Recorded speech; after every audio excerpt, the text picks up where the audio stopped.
A lot of people were like, but you don't want to go on that show. They're shitlords.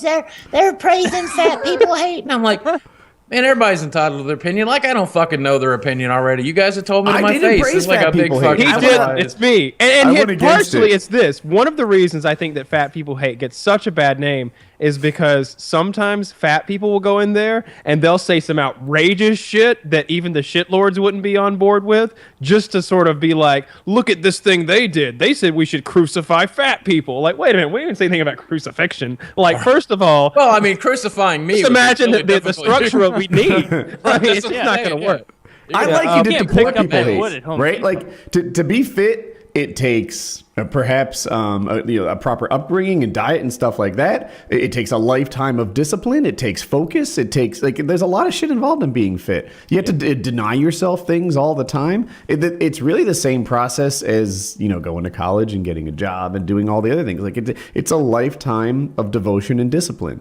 Well, I've been learning a lot of things over the last 3 years, and we've talked about it. I don't want to. I don't want my entire time to be here talking about this, but I'm 60 pounds lighter than my biggest ever, which is an accomplishment for me. I'm proud that I've done it. I'm still 500 fucking pounds, or 527ish right now, but I'm still fat as shit. But I'm less fat than I used to be, and it's been a hell of a stretch. The reason I don't like fat people hate is because hate is right in the title, and I really don't. I'm not a hateful person. I agree. I wish I like fat people's stories. Now, that was a good subreddit. I enjoyed that one.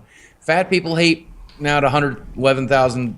Here's what there's some I sort of pick and choose the posts I like there. Some of them just seem to be cruel for no other purpose than being cruel, and I don't like that, to be honest. Some of them pick away at sort of the Tumblr culture and some of the I guess what is it, healthy at any weight stuff that can which is I enjoy that stuff. I love that stuff. That stuff can be completely ridiculous when there are people who are obviously unhealthy and they're like, no, this is healthy, and these are, and I've seen people try to make fat rolls look like a six-pack and try to say that. Yeah, I love that stuff too. Like that stuff I like. Have you seen Bruce Buffer's six-pack?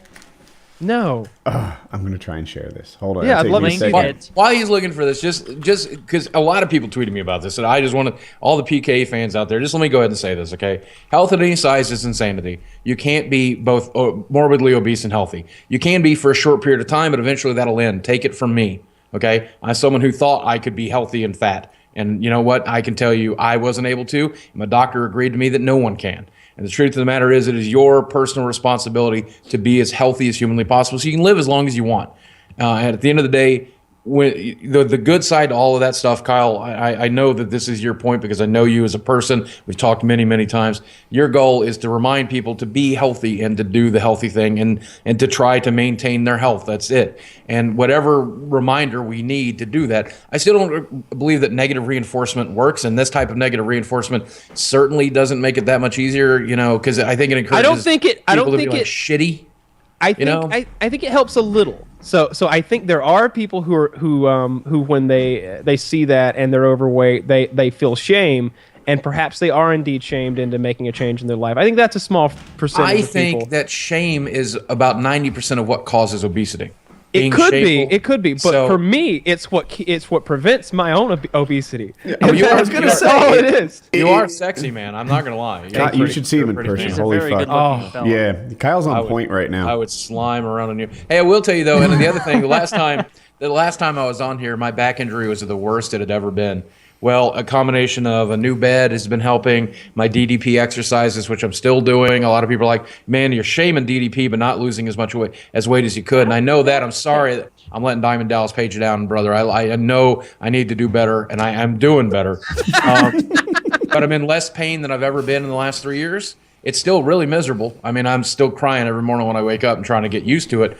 But I told you when this back injury was healed, I'm coming to fucking boot camp, Kyle. Don't doubt me for a goddamn second.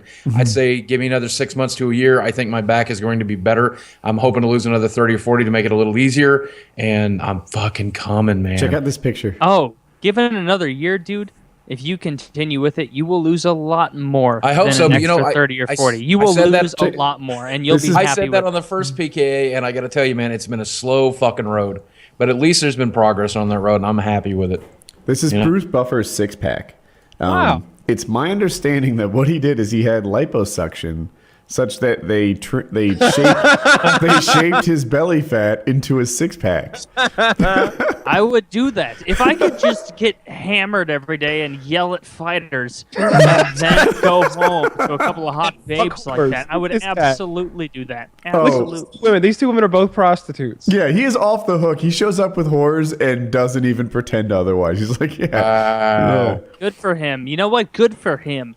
So let's talk about flying and being fat, because that's real amusing. Okay, since I obviously have had to fly a few times to do appearances at like VidCon, or the PlayStation Experience, the Video Game Awards, stuff like that. We're flying more than ever, and I hate it. Obviously, I mean it's unbearable. Airports are too big for me. Obviously, the seats are too small. I have to purchase 2 seats, obviously, so that I'm not making anybody else uncomfortable. It's a pain in the ass, but every time I go through security, I make a TSA agent's life a living hell, because the scanner that they use, they can't see through certain areas of my body, specifically the stomach portion. Good. So there's a guy in the back in the TSA. She can't take it, Captain. We're giving her all she's got. It's like more. So every time I step out of that X-ray machine, some poor guy has to go digging to look for. I don't know what he's expecting to find. And they always, every time, 99 times Please out tell of me 100, something involving your butthole happens. It involves my penis every time. They're surprised when they find it. Like, they're not expecting one. And then, like, there's my balls in their hands. And then they, like, a couple of guys didn't know what that was. So they really got in there. And then I'm like, do I need to turn my head and cough, dude? Like, what? You have a small... What kind of... Is this a penis? Yes, it's a penis, man. Is this testicles? Yes. Are you sure it's not a gun, sir? No, I'm pretty sure. I mean, it's fired off a couple times, and then, and then you're in the special room. This bag seems to be holding more than 3 ounces of fluid. But every time, man, I come out of that machine, and now I just directly apologize to the guy on the other side of the machine. I'm like, I'm real sorry for this, dude. And he's like, oh, don't be. It's not a big deal. You know that guy goes home and just calls his therapist and says, I had to check in another fatty today. So you need 2 tickets. Right, I need 2 tickets. Now, would 1 first class ticket do the trick?